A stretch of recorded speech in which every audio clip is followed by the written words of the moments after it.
ஆம்பூர் சுற்றுவட்டாரத்தில் பனிமூட்டம் அதிகரித்துள்ளது. அந்த காட்சிகளை பார்க்கலாம்.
திருப்பத்தூர் மாவட்டம் ஆம்பூர் சுற்றுவட்டார பகுதிகளில் கடுமையான பனிமூட்டம் நிலவி வருகிறது. அந்த காட்சிகளை நாம் தற்போது திரையில் பார்த்து வருகிறோம்.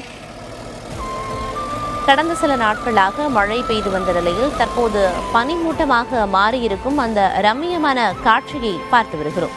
விடிந்த பிறகும் விலகாத பனியால் வீட்டிற்குள்ளேயே மக்கள் முடங்கியிருக்கும் நிலையும் ஏற்பட்டிருக்கிறது.